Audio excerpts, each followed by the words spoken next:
प्रियांनो, उपासना कार्यक्रमाच्या नवीन भागात तुमचे स्वागत आहे.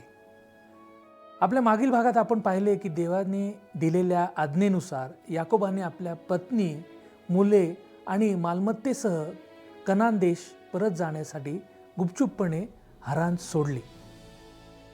लाबानाने रागाने याकोबाचा पाठलाग केला. नंतर लाबान आणि याकोब यांनी मिस्पा येथे एकमेकांचे नुकसान न करण्याची शपथ घेऊन एक करार केला आणि त्यानंतर ते वेगळे झाले. याकोबाचा प्रवास पुढे चालू असताना देवाने त्याला महनाईम येथे देवदूतांचे दर्शन घडून प्रोत्साहित केले.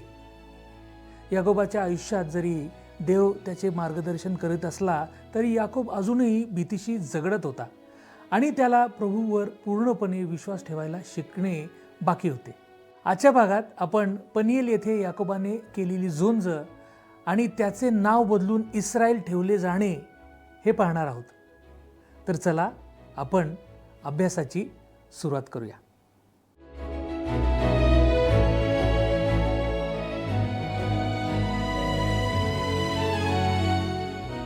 प्रियांनो, प्रभू येशू ख्रिस्ताच्या मधुर नावात आपणास सलाम. आपणा सर्वांचे उपासना कार्यक्रमामध्ये हार्दिक स्वागत. मागील कार्यक्रमात आपण उत्पत्ती अध्याय 31चे अध्ययन संपवले आहे. आज आपण पुढे जात असताना अध्याय 32 याच्या 7व्या वचनापासून ते 32 वचनापर्यंत अभ्यास करणार आहोत. या शास्त्र भागात आपण जे विषय हाताळणार आहोत ते येणेप्रमाणे आहेत. पहिला विषय, याकोब एसावाला भेटण्याची तयारी करतो. दुसरा विषय, पनिएल येथे याकोबाने केलेली झुंबी. आणि तिसरा विषय, याकोबाचे नाव बदलून इस्रायल ठेवले जाते.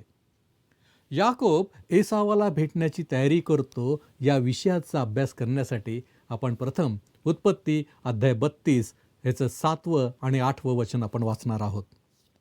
तेव्हा याकोब फार भ्याला व चिंतेत पडला आणि आपल्याबरोबर असलेले लोक, शेरडे, मेंढरे, गुरे व उंट यांच्या त्याने 2 टोळ्या केल्या. तो म्हणाला, एसावाने येऊन एका टोळीचा नाश केला तर दुसरी टोळी निभावेल. याकोबाला वाटते की त्याची अवस्था बिकट आहे. आपला भाऊ आपल्याकडे येत असल्याचे पाहून तो आपल्या लोकांच्या 2 टोळ्या करतो. तो हुशारीने वागत आहे. तो असा विचार करतो की जर त्याच्या भावाने एका टोळीवर हल्ला केला तर दुसरी टोळी पळून जाऊ शकेल. त्यानंतर याकोब काय करतो त्याकडे लक्ष द्या. आपल्या संकटात तो देवाकडे प्रार्थना करतो. वाचूया आपण 9वं आणि 10वं वचन. मग याकोब म्हणाला, हे परमेश्वरा, माझे वडील अब्राहम व इसाक यांच्या देवा, तू मला सांगितले की तू आपल्या देशी आपल्या भाऊबंधात परत जा, मी तुझे कल्याण करीन. तू करुणा व सत्यता दाखवून आपल्या दासासाठी जे काही केले आहे त्याला मी पात्र नाही. मी फक्त आपली काठी घेऊन ही यार्देन उतरून गेलो होतो आणि आता माझ्या 2 टोळ्या झाल्या आहेत. याकोब आता देवाकडे वळतो. अब्राहम आणि इसाक यांचा देव म्हणून त्याला आवाहन करतो आणि पहिल्यांदाच त्याच्या जीवनात एक बदल दिसू लागतो. तो नम्रपणे कबूल करतो की तू माझ्यावर थोडी देखील कृपा करावीस याला मी पात्र नाही. तो हे मान्य करतो की तो देवासमोर एक पापी म्हणून उभा आहे. हा एक महत्त्वाचा क्षण आहे, कारण जे स्वतःला ख्रिस्ती म्हणवतात त्यापैकी बरेच जण आपली पापी वृत्ती मान्य करण्यास नकार देतात. तरीही सत्य हेच आहे, आपण सर्व पापी आहोत आणि केवळ कृपेनेच तारले गेलेलो आहोत. जोपर्यंत आपण या जगात राहतो तोपर्यंत आपण स्वर्गासाठी अयोग्य असलेला जुना स्वभाव सोबत बाळगतो आणि देव त्या स्वभावाला त्याच्या उपस्थितीत प्रवेश करू देणार नाही. म्हणूनच तो आपल्याला एक नवीन स्वभाव देतो, कारण जुन्या स्वभावात काही बदल केला जाऊ शकत नाही. याकोबाची नम्रता एक महत्त्वाचा टप्पा ठरते. जेव्हा एखादी व्यक्ती आपण अपात्र असल्याच्या जाणीवेने देवाकडे येते तेव्हा देव प्रतिसाद देतो आणि त्याच्याशी संवाद साधू लागतो. याकोब देवाच्या आशीर्वादाविषयी विचार करतो. त्याला आठवते की त्याने केवळ एका काठीनिशी यार्देन नदी पार केली होती. तरीही आता तो 2 टोळ्यांसह परत चालला आहे. एकेकाळी गरीब आणि एकटा असलेला तो आता विपुलतेने आशीर्वादित झाला आहे. देवावर विसंबून असण्याचा आणि कृतज्ञतेच्या कबुलीद्वारे याकोब खऱ्या अर्थाने देवाबरोबर चालायला सुरुवात करतो. यावेळेस आपण 11 आणि 12 ही 2 वचने वाचणार आहोत. मला माझा भाऊ एसाव याच्या हातातून सोडीव अशी मी प्रार्थना करीतो. मला भीती वाटते की तो येऊन मला व मायलेकरांना मारून टाकेल.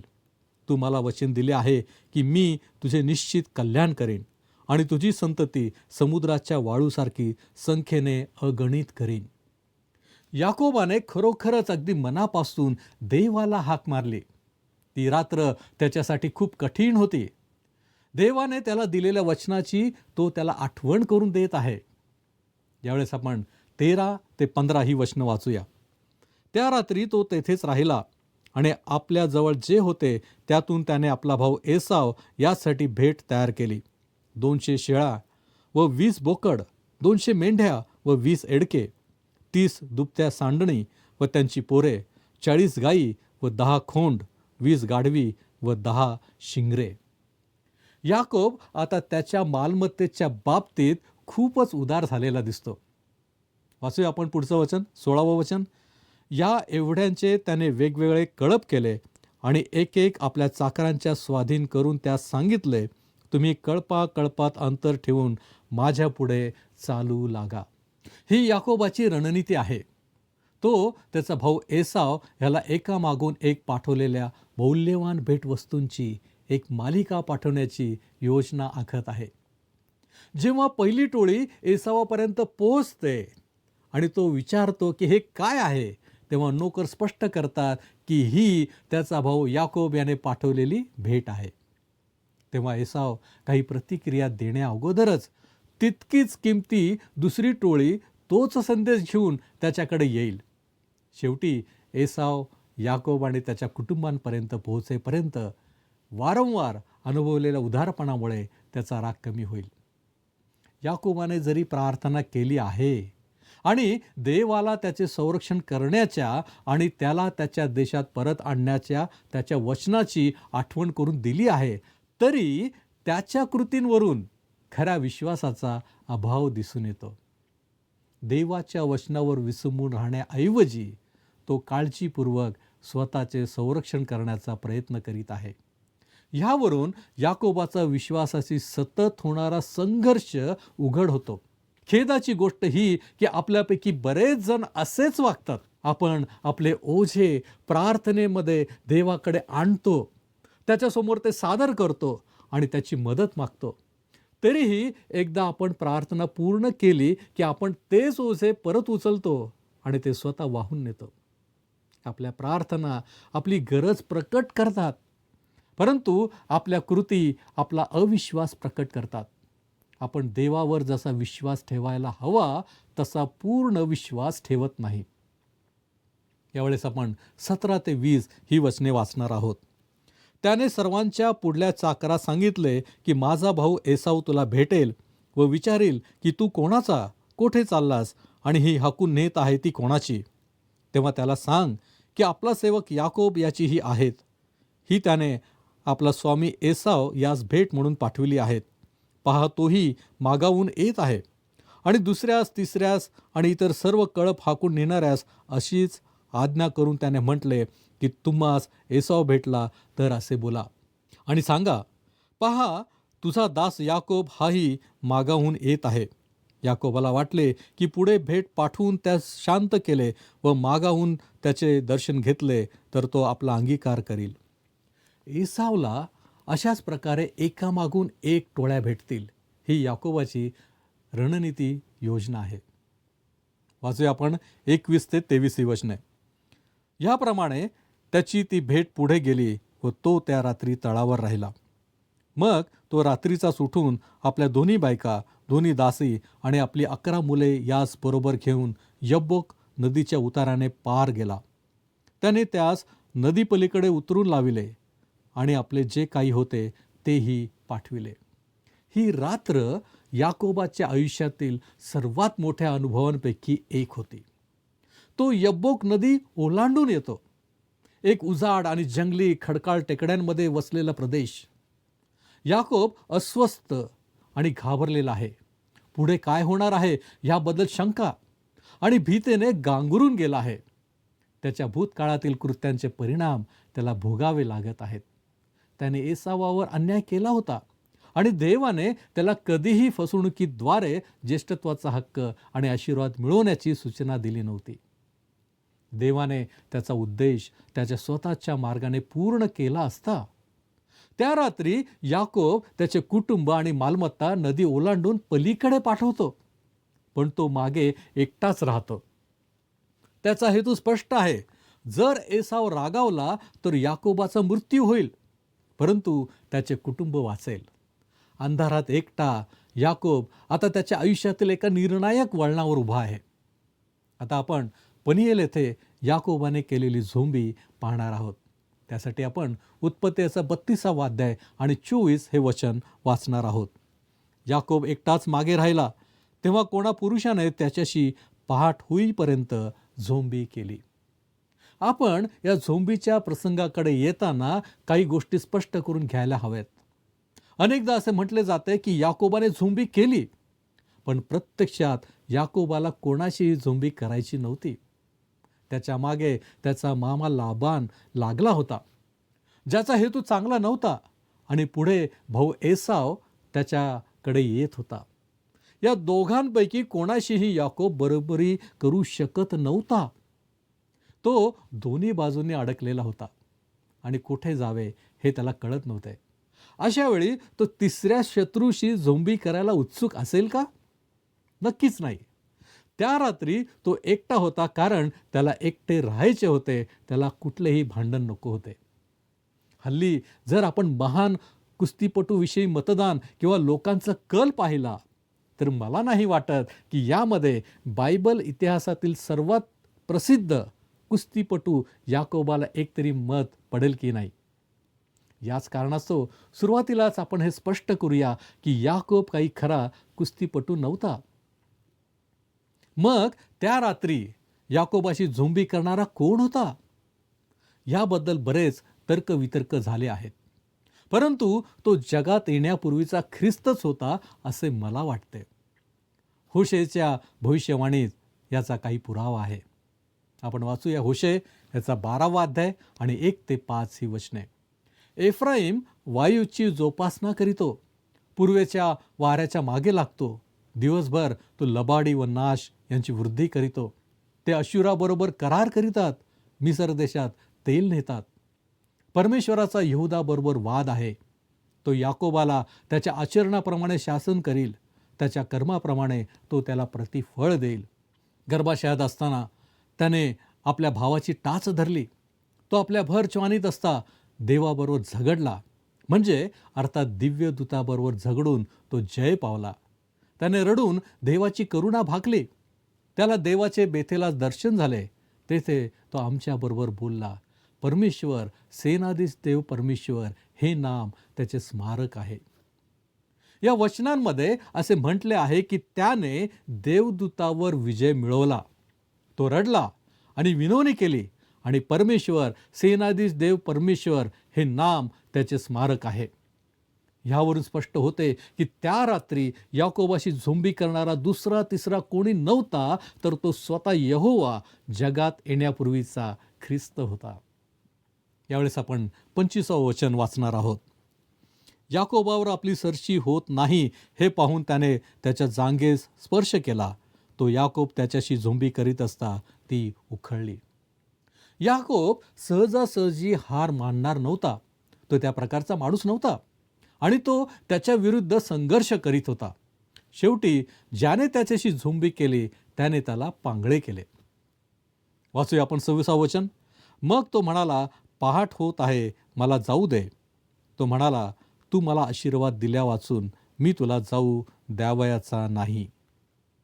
पुढे काय होते?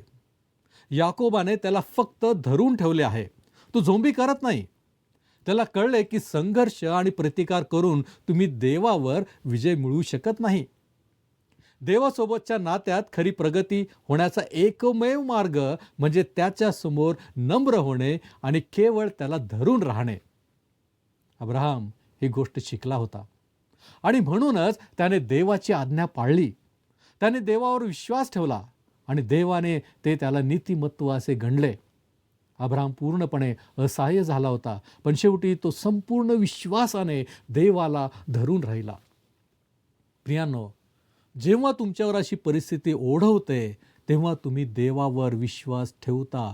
तुम्ही जेव्हा त्याला धरून राहता तेव्हा तो तुम्हाला मदत करायला तयार असतो. आता आपण याकोबाचे नाव बदलून इस्रायल ठेवले जाते याविषयी अभ्यासणार आहोत. त्यासाठी आपण उत्पत्ती याचा 32वा अध्याय आणि 27 ते 28 ही 2 वचने वाचणार आहोत. त्याने मग त्यास विचारले, तुझे नाव काय? तो म्हणाला, याकोब. त्यावर तो त्यास म्हणाला, यापुढे तुला याकोब म्हणणार नाहीत, तर इस्रायल म्हणतील, कारण तू देवाशी व मनुष्याशी झगडून प्रबळ ठरला आहेस. तो आता याकोब नाही, जो बेकायदेशीरपणे हक्क बळकावणारा, फसवणूक करणारा होता. तो आता इस्रायल आहे, कारण तू देवाशी व मनुष्यांशी झगडून प्रबळ ठरला आहेस. आता इस्रायलचा नवीन स्वभाव या माणसाच्या जीवनातून प्रकट होणार आहे. वाचूया आपण 29 आणि 30 ही वचने. मग याकोबाने विचारले, तुझे नाव काय ते सांग. तो म्हणाला, माझे नाव का विचारतोस? मग त्याने त्यास तेथेच आशीर्वाद दिला. मग याकोबाने त्या ठिकाणाचे नाव पनिएल म्हणजे देवाचे मुख असे ठेविले, कारण तो म्हणाला, मी देवाचे मुख प्रत्यक्ष पाहूनही माझा प्राण वाचला. याकोबाने प्रभूच्या देवदूताला म्हणजे जगात येण्यापूर्वीच्या ख्रिस्ताला पाहिले होते. वाचू आपण 31 आणि 32 वचने. तो पनिएल सोडून चालला असता सूर्योदय झाला आणि तो आपल्या मांडीमुळे लंगडत चालला.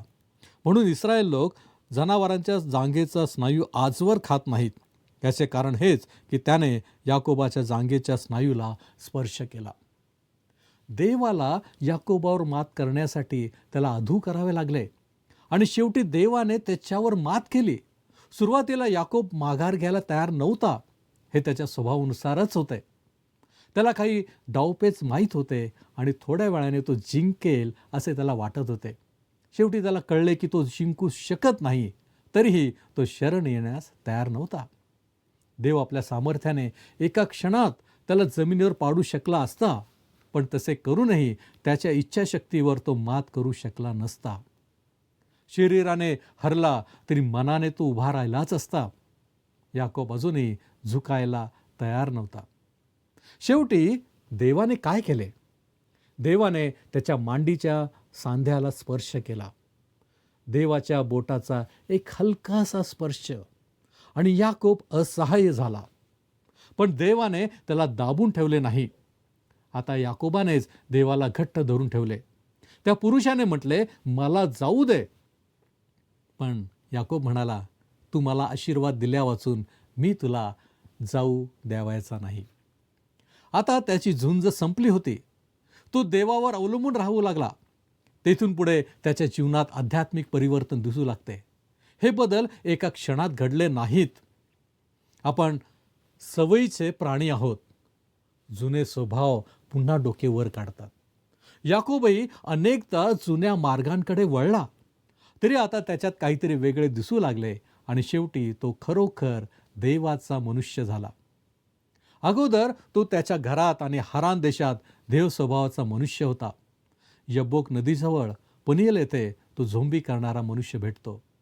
पण त्यानंतर मिसर देशाच्या प्रवासात तो विश्वासाचा मनुष्य म्हणून प्रकट होतो. प्रथम देव स्वभावाचा, मग झोंबी करणारा आणि शेवटी विश्वासाचा मनुष्य. नव्या करारात तास्कर शौल म्हणजेच आम्ही ज्याला पौल म्हणतो तो रोमकरसपत्र याच्या 7व्या अध्यायात आपल्या संघर्षाचे वर्णन करतो. त्याच्या जीवनातही 3 टप्पे होते. परिवर्तनानंतर त्याला वाटले की तो स्वबळावर ख्रिस्ती जीवन जगू शकेल, पण त्याला अपयश आले.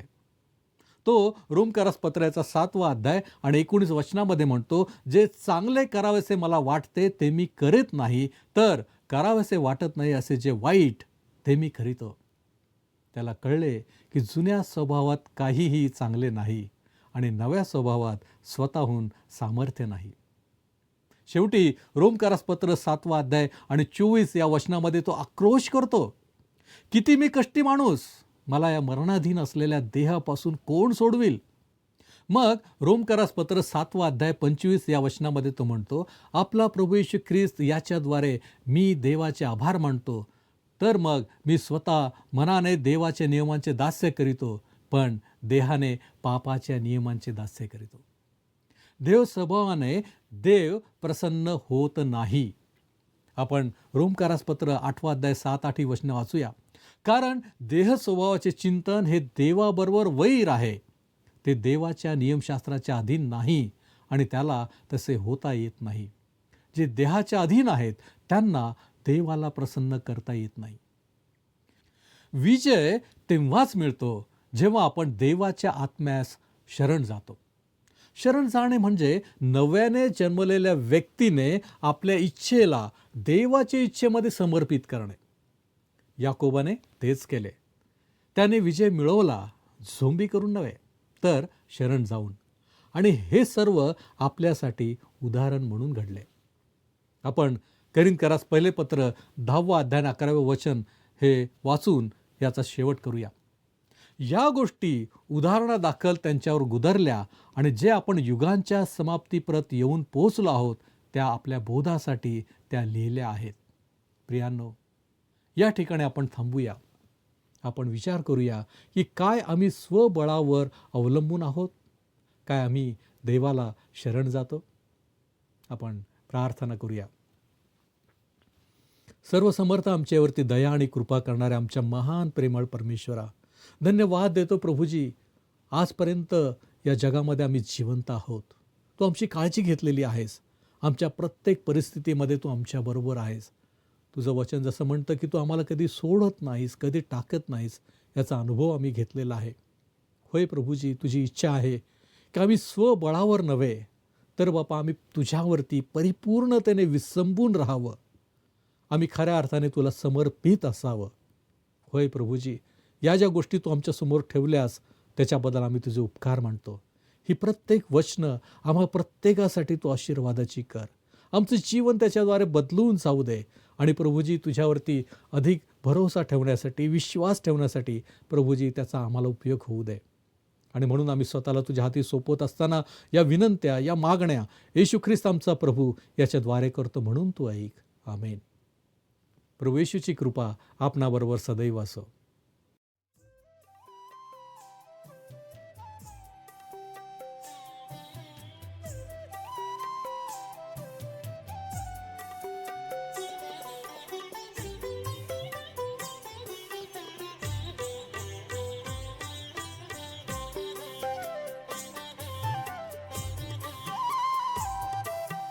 तव सहवास घडावा प्रभु रे, क्षणभर विरह नसावा. तव सहवास घडावा प्रभु रे, क्षणभर विरह नसावा. तव सहवास घडावा.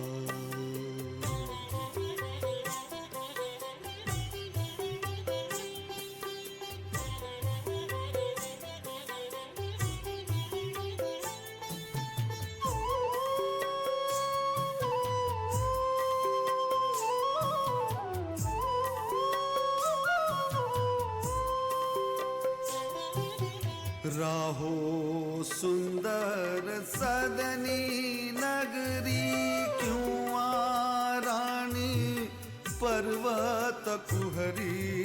राहो सुंदर सदनी नगरी, क्यों रानी पर्वत कुहरी.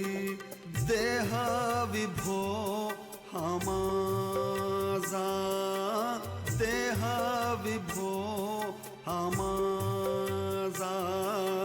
कोठेही मग स्वर्गच जीवा. तव सहवास घडावा प्रभु रे, क्षणभर विरह नसावा. तव सहवास घडावा.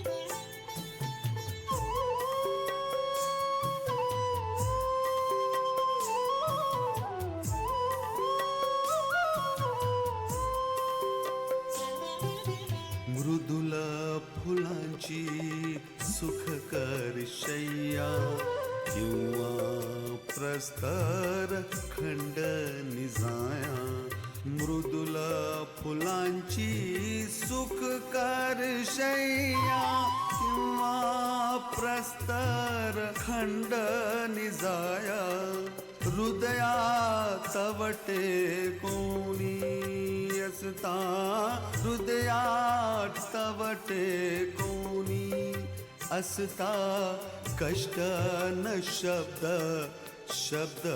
ही ठावा तव सहवास घळावा प्रभु रे क्षणभर विरह नसावा तव सहवास घळावा प्रभु रे क्षणभर विरह नसावा तव सहवास घळावा.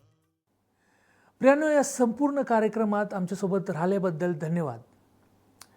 मला आशा आहे की आजचा भाग तुम्हाला नक्कीच आवडला असेल. आजच्या भागातून आपण पाहिले की याकोब अत्यंत घाबरलेला होता. आपल्या भीतीपोटी याकोबाने देवाची प्रार्थना केली आणि पहिल्यांदाच अत्यंत नम्रपणे कबूल केले की तो देवाच्या दयेस पात्र नाही. यावरून दिसून आले की त्याच्या अंतःकरणात एक बदल घडून येऊ लागला होता. तरीही प्रभूवर पूर्णपणे विश्वास ठेवण्याऐवजी त्याने आपल्या स्वतःच्याच योजना वापरून ती समस्या सोडवण्याचा प्रयत्न केला. एके रात्री याकोब एकटाच असताना त्याने पहाटेपर्यंत झुंज केली. तेथे देवाने याकोबाचे नाव बदलून इस्रायल ठेवले. हे दाखवून देण्यासाठी की विजय मानवी सामर्थ्याने नव्हे तर देवाला शरण जाण्याने मिळतो. आणि त्या क्षणापासून याकोबाचे जीवन एक शारीरिक माणसापासून प्रभूवर अवलंबून राहणाऱ्या माणसात बदलून लागले. पुढील भागात आपण उत्पत्ती अध्याय 33 पाहणार आहोत, जेथे याकोब एसावला भेटतो आणि शालेमकडे प्रवास करतो. सध्या आपण निरोप घेऊ. धन्यवाद.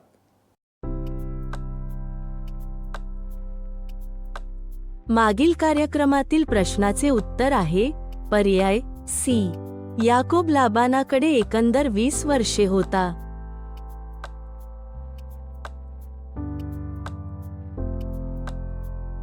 आजचा प्रश्न, पनिएल या नावाचा अर्थ काय आहे? ए. देवाचे मुख, बी. देवदूत, सी. झगडणारा, डी. प्रबळ.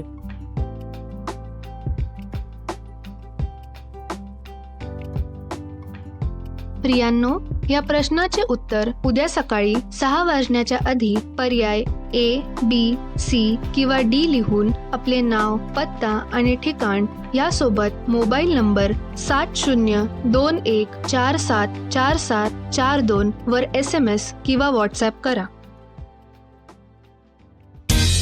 हा कार्यक्रम आपणास आवडला काय? आता आम्हाला एक मिस कॉल करा.